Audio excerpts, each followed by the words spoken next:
இனி 110 மாவட்ட செயலாளர்கள் அமைப்பு ரீதியாக பல்வேறு முக்கிய அதிரடி மாற்றங்களை கொண்டு வர இருக்கிறது திமுக.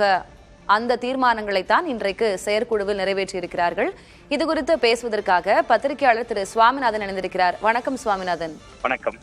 முதல்ல 2 கேள்விகள். ஒண்ணு, இந்த பெரிய மாற்றம் திமுக இப்போ அவங்க அறிவிச்சிருக்கிறது, இந்த மாற்றத்தை எப்படி பாக்குறீங்க? பலன் தரும் நினைக்கிறீங்களா? இன்னொன்னு, இந்த 13 மாவட்ட செயலாளர்கள் ஏற்கனவே எக்ஸிஸ்டிங் இருக்கிறாங்க இல்லையா, 70 வயதை கடந்தவர்கள், அவங்க எல்லாம் அந்தந்த ஏரியாவுடைய செல்வாக்கு மிக்கவர்கள், அவங்க தான் முகங்கள். இப்போ ஏவாவேலு ஆகட்டும், KKSR ராமச்சந்திரன் ஆகட்டும், இப்போ அவங்க இல்லாம வேற ஒருவர் அப்படின்னா அந்த இடத்துல வேலை நடக்குமா? ஏன்னா பல வருடங்களாக வேலை பார்த்தவர்கள். அந்த சவால்களை எல்லாம் எப்படி எதிர்கொள்வாங்கன்னு நினைக்கிறீங்க? ஆமா, நிச்சயமா இது திமுகவுக்கு காலத்துக்கேற்ற தேவையான ஒரு மாற்றம் முதல்ல. ஏன்னா இன்னைக்கு புதியவர்கள் அதிகமான பேர் இன்னைக்கு தமிழக வெற்றி கழகம் போன்ற ஒரு கட்சியின் மூலமாக இளைஞர்கள் தான் பல மாவட்டங்கள்ல மாவட்ட செயலாளர்களாக இருக்கிறாங்க. இப்ப நீங்க கேட்டதே மாதிரி இவர்கள் எல்லாம் வயதானவர்களாக இருந்தாலும் அனுபவசாலிகள், நீண்ட நெடிய அரசியல் அனுபவம் கொண்டவர்கள். அவர்கள் அந்த பகுதியினுடைய முகங்களாகவும் இருக்கிறாங்க. அப்ப கிட்டத்தட்ட புதியவர்கள் வருவாங்க. இவர்களை அப்படியே ஒதுக்கி விடும் அப்படிங்கறதுல திமுக தலைமை அப்படியான முடிவை எடுத்து விட மாட்டாங்க. அவர்களுக்கு ஒரு மாநில அளவிலான ஏதாவது ஒரு இடத்தை கொடுப்பார்கள். அப்ப அதே நேரத்துல இந்த புதியவர்கள் வருகிறதன் மூலமா கட்சிக்கு புதிய ரத்தம் பாய்ச்சப்படும். அடுத்தடுத்த இளைஞர்கள் உள்ள வருவாங்க. இப்ப ரொம்ப முக்கியமா மாவட்ட செயலாளர்களுக்கு 70, ஒன்றிய செயலாளர்கள் 60 வயதுக்கு உட்பட்டவர்களாக இருக்கணும், பேரூர் செயலாளர், நகர செயலாளர்களுக்கு 60 அப்படின்னு வயதை நிர்ணயிக்கிறதன் மூலமா இப்ப 2 முறைதான் ஒருவர் இருக்க முடியும் என்பது போன்ற நிபந்தனைகளும் வருது. அதனுடைய அடிப்படையில நம்ம பாக்குறப்ப ஒருவர் இருப்பாரு, ஒரு கட்சி 2 முறை, ஒரு 3 ஆண்டுகளுக்குள்ள 6 ஆண்டுகள்ல அவருக்கு அந்த வயதை தாண்டி விடுவார். அப்ப புதிய ஒரு மாவட்டம்னு எடுத்துக்கிட்டீங்கன்னா இன்னைக்கு இவர் தான் மாவட்ட செயலங்க, 30 வருஷமா மாவட்ட செயலாளர், 25 வருடமா மாவட்ட செயலங்கிற நிலைமை மாறி ஒரே மாவட்டத்துல 5-6 மாவட்ட செயலாளர்கள் அடுத்த 30 ஆண்டுகள்ல உருவாயிருப்பாங்க. ஒரு உதாரணத்துக்கு சொல்றேன். அப்ப நீங்க புதிய புதிய மாற்றங்கள் நிகழ்ந்துகிட்டே இருக்கிறப்ப அது கட்சியை இயல்பாகவே பலப்படுத்தும் ஒன்று. இன்னொன்று, மக்கள் இதை ஏற்றுக்கொள்வார்கள். ஏன்னா புதியவர்கள் வருகிற பொழுது அந்த ஏற்கனவே இருந்த முன்னவர்கள், அவர்களுக்கு நீண்ட நெடிய அனுபவம், மக்களோடு தொடர்பு. நீங்க பாத்தீங்கன்னா விஜய் அவர்கள் வருகைக்கு பின்பும் ஜெயித்திருக்கிறவர்களை பெரும்பகுதி பேர் முன்னாள் அமைச்சர்களாக இருந்தவர்கள், நீண்ட நெடிய காலம் அந்த பகுதியில் ஆதிக்கம் செலுத்தியவர்கள். திமுகவுக்கும் பொருந்தும், அதிமுகவுக்கும் பொருந்தும். திமுகவில் வெற்றி பெற்றிருக்கிற பலரும் அப்படியானவர்கள் தான் இன்னைக்கு ஜெயிச்சிருக்காங்க. அவர்களை ஒட்டுமொத்தமாக தலைமையும் கைவிட்டு விடாதுன்னு தான் நான் பாக்குறேன். தொண்டர்கள் அவர்களே அனுமதித்து செல்லக்கூடிய சூழ்நிலை ஏற்படும். ஏன்னா புதிய மாற்றம் வந்திருக்குல்ல. அப்ப இதே அவர்கள் முதல்ல அக்செப்ட் பண்ணிக்கிறாங்க. அவர்கள் பண்ணிக்கிறதுனால நீங்க தொடர்ச்சியா அவர்களுமே களத்தில் புதிய மாவட்ட செயலர்களோடு இணக்கமாக போகக்கூடிய ஒரு சூழல் தான் இருக்கும். ஏன்னா இப்ப திமுகவுக்கு தேவை இது போன்ற கடினமான நடவடிக்கைகள் என்பதை அவர்களும் உள்வாங்கியிருக்காங்க. இன்னைக்கு சட்டமன்ற காட்சிகளே அதற்கு உதாரணமாகத்தானே இருக்கு. புதியவர்கள், இளைஞர்கள் எப்படி எதிர்கொள்றாங்க சட்டமன்றத்தை, இது எல்லாவற்றையும் பார்க்கிறப்ப இன்னைக்கு கொஞ்சம் ஜென்சியை நோக்கி ஓட வேண்டிய தேவை இருக்கு. சோ அது கட்சிக்கு இளைய ரத்தம் பாய்ச்ச வேண்டிய கட்டாயம் இருக்குங்கிறத சீனியர்களும் உணர்ந்துதான் இருக்காங்க. இப்ப வயதா 70ன்னு சொல்லியிருக்காங்க மாவட்ட செயலாளர்களுக்கு. அதுக்காக 69ல போட போறது இல்லை. அதுல 45 வயது இளைஞரும் வரலாம், 55 வயதினரும் வரலாம். திமுக இளைஞர் அணியில் உதயநிதி ஸ்டாலின் அவர்களோடு உழைத்தவர்களுக்கு கூட சிலருக்கு வாய்ப்பு கிடைக்கப்படலாம். அதன் மூலம் அது ஒரு இளைய ரத்தம் பாய்ச்சப்படும், திமுகவுக்கு நலன் பயக்கும் அப்படின்னு தான் நான் பாக்குறேன்.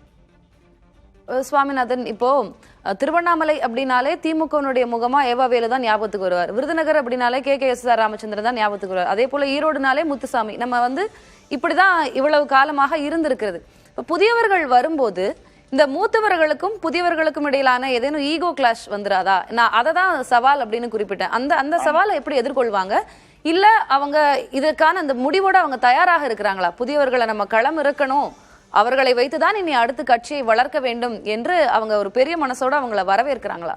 இல்ல, அது வரவேற்பு தன்மை என்பது இயல்பாகவே நடந்து விடாது. அது கிட்டத்தட்ட காலத்தின் கட்டாயம் என்பதை ஓரளவு உணர்ந்திருக்கிறாங்க. பட் இதுல எல்லாருமே வெற்றியாளர்களா தானே இருக்காங்க. நீங்க கேட்ட ஏவாவேலு அவர்களாக இருக்கலாம், கிட்டத்தட்ட இந்த சீனியர்கள்னு நம்ம பார்க்கப்பட்டவர்கள் எல்லாம் இவ்வளவு பெரிய விஜய் அலையிலும் ஜெயித்திருக்கிறாங்க. அப்ப நீங்க திமுக இயல்பாகவே என்ன செய்திருக்கன்னா, இது போன்ற மூத்தவர்களோடு இளையவர்களையும் ஒரு மாவட்டம் இருக்கு, 3-4 மாவட்டங்களாக ஒரே மாவட்டத்துல இருக்குன்னா, ஒரு 3 மாவட்டம் இருக்குல்ல, இருவரை புதியவர்களாகவும் ஒருவர் பழையவராகவும் இருந்தால் தெரியாது. பட் அங்க என்ன பிரச்சனைனா அவர்கள் தங்கள் ஆளுகைக்குட்பட்டே வைத்திருக்கிறாங்கல்ல. அப்ப புதிய இளைஞர்களை ஈர்க்க முடியல இந்த பழைய முகங்களை வைத்துக் கொண்டு. அந்த சிக்கலால் தான் இப்ப இந்த மாதிரியான மாற்றங்கள் வருது ஒன்று. ஆனா இது இயல்பாகவே கட்சிக்குள்ள இருக்கிறவர்களுக்கு சிலருக்கு சோர்வை தந்து விடுறதுக்கு வாய்ப்பு இருக்கு. ஏன்னா இன்னைக்கு நீங்க சொன்ன மாதிரி ஒவ்வொருத்தரும் ஒவ்வொரு அடையாளம், அந்த அடையாளத்தின் நிழல்ல அரசியல் பண்ணவங்க இருப்பாங்க. அந்த நிழல்ல அரசியல் செய்தவர்கள் இன்னொருவர் பின்னால் போய் திரள்றதுல அவர்களுக்குமே அதுல ஒரு சில ஐயப்பாடுகள் இருக்கலாம். திமுகவுக்கு இந்த முடிவை எடுத்தது எவ்வளவு கடினமாக இருந்ததோ, இதை செயல்படுத்துறதும் அவ்வளவு கடினமான ஒன்றாகத்தான் இருக்கும். இன்னொன்று, இன்னைக்கு புதிய மாவட்ட செயலாளர்கள் வந்துட்டாலுமே கூட இந்த முன்னவர்கள் ஏற்கனவே இருந்த சீனியர்கள் அவர்களோடு எந்த அளவுக்கு ஒத்துழைக்க போறாங்க களத்துல, எந்த அளவுக்கு அது வந்து ஒரு இணக்கமான சூழலை ஏற்படுத்த போகுது. ஏன்னா இன்னைக்கு திமுக அதிமுக ரெண்டுலயுமே இந்த தேர்தல்ல பெரும் பிரச்சனையே அணி சார்பு அரசியல்கள் தான், அதாவது கோஷ்டி அரசியல் தான். அப்ப இது புதிய கோஷ்டிகளை உருவாக்கி விடக்கூடாதுங்கிற ஒரு கவலையும் இருக்கும் இயல்பாகவே. சோ அப்ப அது எல்லாமே அது வந்து திமுக தலைமை அடுத்தடுத்தது இவர்களுக்கு கொடுக்கக்கூடிய முக்கியத்துவம் என்ன, முன்னோர்களை வந்து ஒட்டுமொத்தமாக விளக்காமல் அவர்களுக்கு மாநில அளவில் ஏதாவது பொறுப்பு கொடுக்கும் சிக்கல் இருக்கு. மாநில பொறுப்பில் இருப்பவர்கள் மாவட்டத்தை தங்கள் ஆளுகைக்குள்ள வைக்க வேண்டும் என்று விரும்பினால் அதுவும் கூட சிக்கலை ஏற்படுத்தலாம். அப்ப பல சிக்கல்கள் திமுகவுக்கு இதுக்கு பின்னாலும் இருக்கும் அப்படின்னு நான் பாக்குறேன். திமுக ஆரம்பிக்கப்பட்ட காலத்திலிருந்தே திமுக எதிர்ப்பை நோக்கி தான் அடுத்தடுத்த கட்சிகள் உருவானது. ஒவ்வொரு காலகட்டத்திலையுமே திமுக தன்னை தகவமைத்துக் கொண்டே தான் வந்திருக்கிறது. இது ஒரு பெரிய மாற்றம் இப்போ நம்ம பார்க்கக்கூடியது. இதுக்கு முன்னாடி இது போன்ற பெரிய மாற்றங்கள் நிகழ்ந்திருக்கிறதா? இந்த மாற்றம் அதே போல இருக்கு அப்படின்னு நீங்க எதோட கம்பேர் பண்ணுவீங்க? கிட்டத்தட்ட 2011 சட்டமன்ற தேர்தலுடைய முடிவுகள் நமக்கு எல்லாருக்குமே தெரியும். கிட்டத்தட்ட தேமுதிக அன்றைக்கு அண்ணா திராவிட முன்னேற்ற கழகத்தோடு ஒரு அலையன்ஸ் சென்றிருந்தார்கள். கிட்டத்தட்ட திமுக எதிர்கட்சி என்கிற ஒரு அந்தஸ்தை அன்றைய காலகட்டத்தில் இழந்திருந்தது. நீங்க அந்த 2014 பாராளுமன்ற தேர்தலும் பாத்தீங்கன்னா கடுமையான தோல்வி, படுதோல்வி. கிட்டத்தட்ட ஜெயலலிதா அவர்கள் மோடியா லேடியா அப்படிங்கக்கூடிய ஒரு இடத்தை நோக்கி நகர்ந்திருந்தாங்க. அது இருமுனை போட்டியாகத்தான் இருந்தது, பாஜக வெர்சஸ் ஏடிஎம்கே. ஆனால் 2016 தேர்தல் காலகட்டங்கள்ல இருந்து பாத்தீங்கன்னா கிட்டத்தட்ட மு.க. ஸ்டாலின் அவர்கள் அப்பொழுதுதான் செயல் தலைவர் உள்ளிட்ட பொறுப்புகளுக்கு வந்திருந்தார். திமுக வந்து ரொம்ப ஆக்டிவாக அவர் செயல்படுத்துவதற்கான தேவையை எழுப்பி அவரோடு இருந்த இளைஞரணியில் இருந்தவர்கள் பலருக்கு பொறுப்புகள் வழங்கப்பட்டது. இது அது போன்ற காலத்தோடு தான் நான் ஒப்பிடுகிறேன். இன்னைக்கு கிட்டத்தட்ட எதிர்கட்சி வரிசையில் இருக்கிறாங்க. இருந்தாலும் ஒரு எதிர்பார்க்காத ஒரு தோல்வி, 59 இடங்களுக்குள் திமுக சுருங்கி போய்விட்டது. கிட்டத்தட்ட நிறைய நலத்திட்டங்கள் செய்திருந்தாங்க கடந்த 5 ஆண்டுகள்ல.